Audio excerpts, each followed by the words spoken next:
Welcome to the Mark and Mitch show. We have talked about many things, festivals, Van Halen, Kiss making a new album, but this time we're going to go back into yesteryear and just talk about our very first shows that we ever went to and what it meant to us. So, Mark, I'll start with you. What was the first show that sort of set you on the path to what we do today? Well, the first rock show I went to, I was exposed to. I went to Chuck Mangione with my parents, which is more jazzy rock. But I saw him twice when I was a real little kid. But the first rock show I went to was Motley Crue.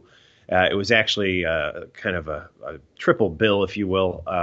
Heavy Penton, followed by Saxon, followed by Motley Crue. Wait, And that was Saxon with Motley Crue? Yeah, that was the Shout Wow. at the Devil tour. That was the Shout at the Devil tour, and it was after Motley Crue had been out with Ozzy on Bark at the Moon. So that was really my first big show. I remember my mom took us to that show with two of our friends, and it was at kind of it wasn't an arena. It was the Aragon Ballroom Theater in kind of in the heart of Chicago, and it was an overwhelming experience and something I was real proud of. Of course, I bought the T-shirt, wore it the next day. I bought two T-shirts. I have both of them still to this day. The When Saxon, T-shirts were $8 a pop, not 60 like now. the Crusader T-shirt by Saxon, and the Shout at the Devil 83-84 tour by Motley Crue T-shirt. And of course, this was in 1984. And fond memories of that show. Just really was a great way to kick off my live concerts. Was As there far as any rock stuff preparation goes. for it? Like, because you must have known for months that it was coming up. Did you sort of play the albums ad nauseum until the show day, or Oh did yeah. you? Yeah. Yeah, Motley Crue. I'd been exposed to them. I'd bought the "Looks That Kill" single was the first thing I ever bought by them, and that, of course, on the flip side, had off the first record had "Piece of Your Action," and Yeah. then shortly after that, I bought the "Shout at the Devil" record, and then a good month or so before the concert, I bought the "Too Fast for Love" album. So I was fully prepared. I had both their records going into the show. And I will say my one memory of that show, well, lots of memories of that show, but one big memory is that Saxon really gave Motley Crue a run for their money. And the crowd was fully engaged with Saxon. And just like I saw Saxon recently, it was a similar, well, it wasn't quite as bad, but with UFO, when UFO came out, a lot of the energy from the crowd was spent. Saxon is not a great band to follow. They in no way blew Motley Crue off the stage or anything like that, but they definitely gave Motley a run for their money on that show. And I was absolutely there to see Motley. I did have the one Saxon Crusader record going into that concert. I had bought it a week or two beforehand. So great memories. No, And yeah, that's what started it off for me. Here, How about you? let me. Well, before I get to me, let me ask you two questions. First of all, Yeah. I've always said that Shout at the Devil is Motley Crue's best album, just bar none. Are you in the same thought process, or do you go Dr. Feelgood or the first one? Where do you lie with that? Oh, absolutely. Shout at the Devil is their best record. And the first album, Too Fast for Love, is definitely close for me. And I like Dr. Feelgood, but to me, those two records are just Motley Crue at their best. The first album, to me, leaned a little more pop punkish, if you will. It still had that hard rock vibe. The Shout at the Devil record, to me, and I know the word metal or heavy metal has become so, Blasé. It's like we don't even know what it blasé means today. anymore. No one even knows what it is. But at that time, Shout at the Devil was a heavy metal record, much more so than the first one, which leaned a little more punk. I mean, Motley knew what was going on. There was, coming off the new wave of British heavy metal bands kind of exploding. Everyone was kind of going in that direction. And to me, that Shout at the Devil record was possibly the only Motley Crue record, which I would kind of consider true metal, if you will. And Yeah. I know I'm going to probably get shot down for saying that, but at Yeah. that time, guys, it had a hard, heavy metal vibe to it. And it had the So imagery associated yeah, with it too. absolutely.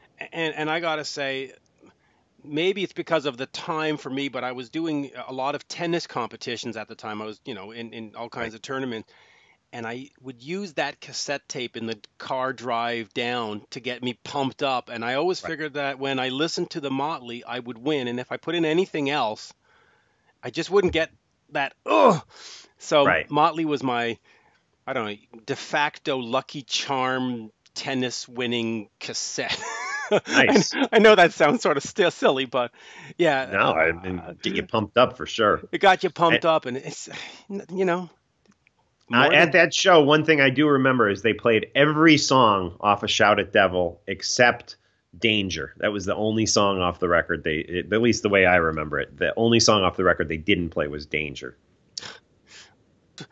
what's with Kiss and Motley Crue not playing their songs called Danger? Both, Right. both great songs.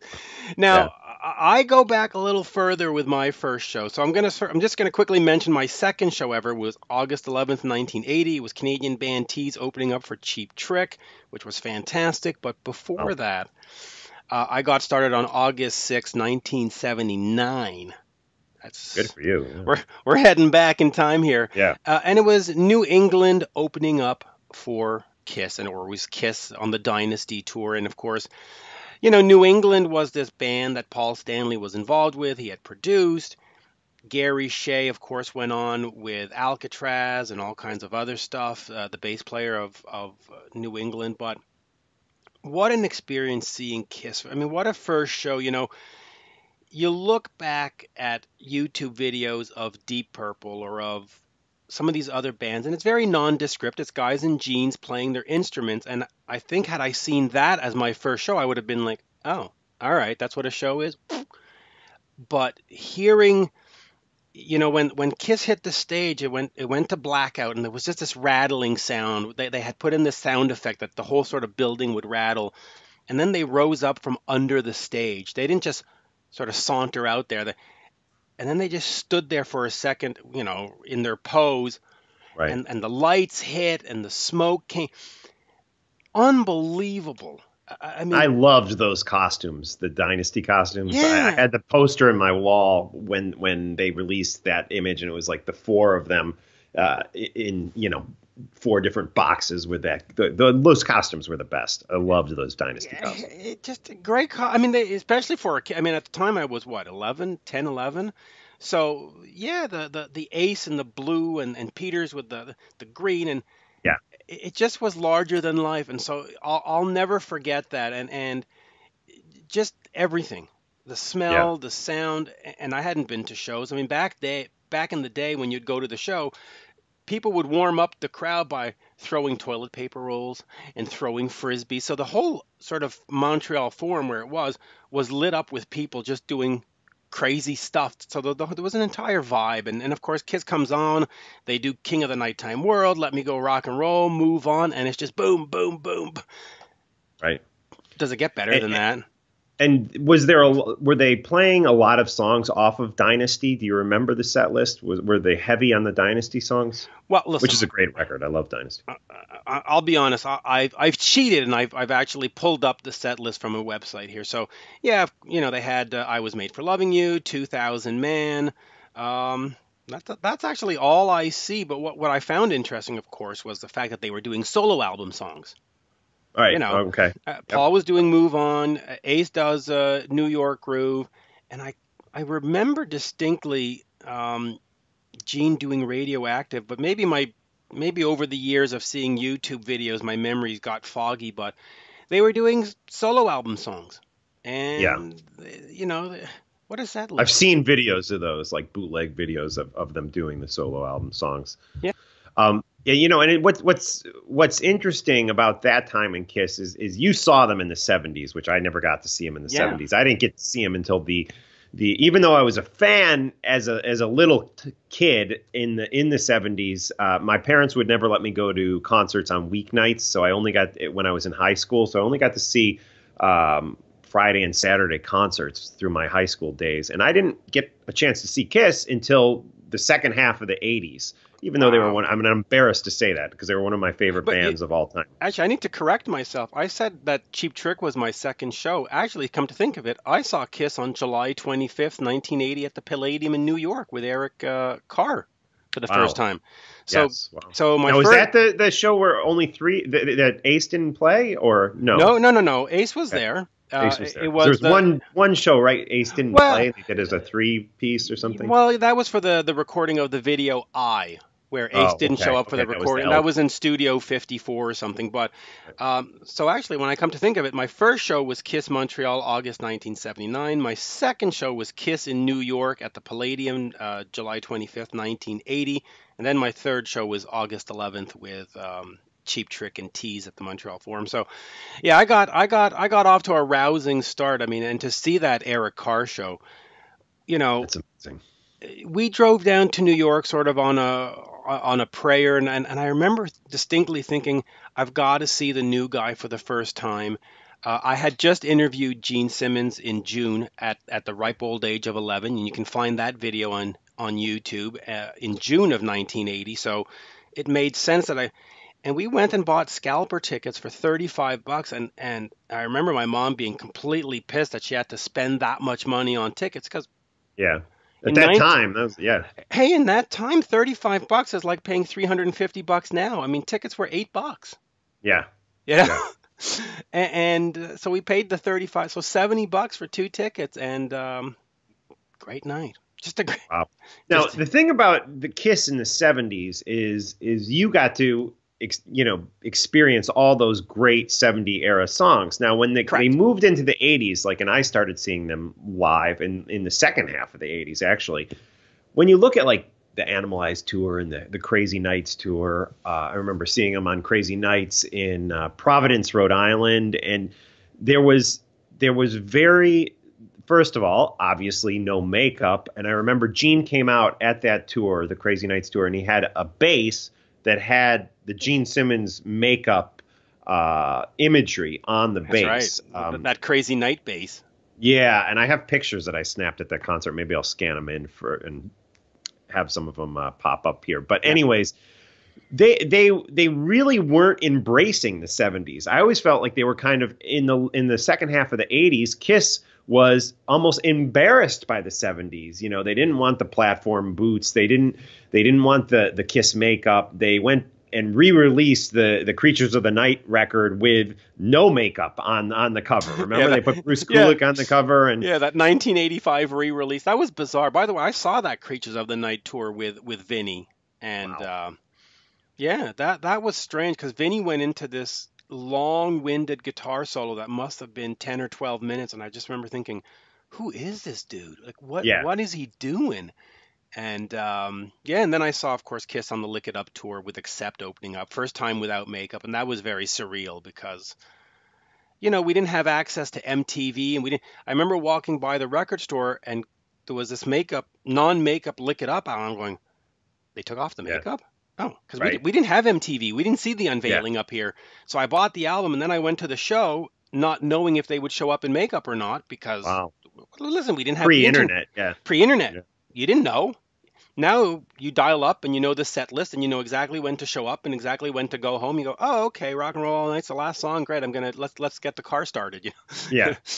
Yeah. Well, the point I wanted to make though about Kiss in the second half of the 80s is I felt like they were embarrassed by the 70s era, and they were trying so hard to fit in with that, glam metal commercial hard rock sound that was going on. And you look at the Crazy Nights tour, which I guess was like 87, 88. But, there was the set list had Love Gun, it had Cold Gin, it had Rock and Roll All Night, Detroit Rock City, but not a lot of songs from the 70s. Nope. I mean, they were heavy on the 80s era stuff. And that's how it was on Animalized too. I mean, they had Bang Bang You, Fits Like a Glove, Crazy Nights.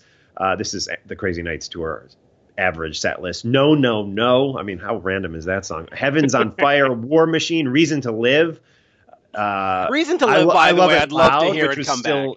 Yeah, that would be a good one. I Love It Loud, which was still, 80s era Kiss. Lick It Up, Tears Are Falling. I mean, this is a set list that was almost shunning 70s era Kiss, and I always believed that it wasn't until that like Stanley solo tour in '89 that something clicked in them, and suddenly they were like, "Hey, that stuff we did in the '70s, that was pretty cool." And they started bringing back a lot of those songs, like "Come On and Love Me" ended up back in the set That list might at have that been point. Bob Kulick and Eric Singer on that solo tour that said, "Hey, how about we polish off some of these old songs or Right. something?" Right? Yeah, I don't know. I feel like something right around 1989 clicked with Kiss, and they suddenly realized that stuff we've been so embarrassed about and been trying to distance ourselves from, that stuff was actually cool. And I mean, I think And they made it very cool on the Revenge tour. When they got back to yes, that Revenge tour, and you start seeing, Parasite being done with double drum, double bass drum, you're like, right, whoa, way to yeah, go, yeah. great stuff. But yeah, you're a lucky guy. You got to see him through all eras, really. I mean, obviously you didn't see him in the early '70s, but Nope. it's awesome But that you got to see him in the '70s. but I didn't really get to see them in the '80s. The Lick It Up tour was the last tour that Montreal got until Hot in the Shade. So I didn't Wow. see Asylum, I didn't see Crazy Nights, I didn't see Wow. Animalize. They just sort of vanished from our radar. And of course, we know now that it's promoters that decide. I mean, if the promoters had put the money on the table, they would have been here. But Right. I missed it. Too bad. But Right. Kiss was competing. Kiss was competing with Home Sweet Home. They were competing with Pyromania. They were That's why they were. I guess they were trying to focus on, hey, we're here, we're now, we're fresh, we're happening. But you ain't gonna put No No No up next to King of the Nighttime World. It's just you're not. It's not gonna happen. Real quick before we go, Mitch, you mentioned the two Kiss shows as your first two concerts, followed by Cheap Trick, I think, Yep, if I'm correct. correct. What about fourth and fifth? Do you remember those? After Cheap Trick, so that's August of 1980. Yes, March of '81, I saw Max Webster with Rush, and that show, which was in 1981, ended up being released as Exit Stage Left. So, Wow. Wow. yeah, so Great. think about it. My first concerts are I get to see Eric Carr debut with Kiss. Cheap Trick, the Montreal show, they had just finished working with John Lennon. They literally flew from New York to Montreal to do the show. That's I believe awesome. it was Double Fantasy.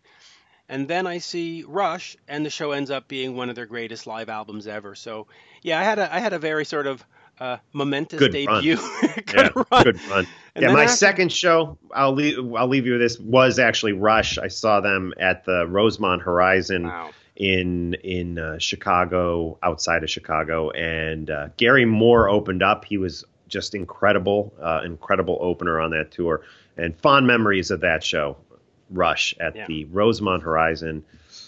Grace You Under asked what my Pressure fifth tour. one Yeah, was. The fifth yeah, show would have to have been the Creatures of the Night. As far as okay, oh no, you know what? I saw April Wine at the Montreal Forum with was it Johnny Winter or Edgar Winter? Who Johnny Winter. yeah, I think. Yeah, Not and then sure of course actually. the Creatures of the Night. But hey, April Wine at the Montreal Forum. I mean, what Yeah, a I love time. April Wine. I love that one record. I was such a big fan of the Nature of the Beast record. Yeah, Wore great that Canadian out. band. My And just favorite. quickly, since you mentioned Reason to Live, and we're talking Canadian bands on iTunes and iTunes only, Honeymoon Suite, the great Honeymoon Suite of New Girl Now, cover Kiss's Reason to Live, and you can only find that on iTunes. So if you're interested, folks, go check out Honeymoon Suite doing Reason to Live. I think it's well done, quite frankly. Good tip, Mitch. And on that note, we will wrap up this episode of the Mark and Mitch Show. Check out Mitch. He is on Rock Talk with Mitch Lafon. Of course, you Yes, can find that on iTunes and all most kinds of of your wonderful, most yeah everywhere, and yeah most of at Mitch Lafon on Twitter. But let's also remind folks in the comments here. Tell us about your first show. What was it? yeah, absolutely. I Yeah. love reading the comments, so definitely let us know in the comments, guys. And yeah, you can check me out at talkingrock.net, and the Talking Metal podcast, of course, is going strong on iTunes and Spreaker and iHeart. So definitely Yeah. subscribe to that, And and we and go will. check out Yeah. your interview with Eric Singer. I mean, we're talking Oh yeah, Kiss all thanks. day long, so hey, you just Talking Metal interviewed. episode 718, Eric Singer, great interview, chatty Yeah. guy. At least he he was on December 30th, 2017 when we did the interview with him. Yeah, some great tidbits in there. You got since we're talking Kiss, let's talk rock and talk Eric Singer. So go check that out. Thanks, Thank you, Mitch. folks.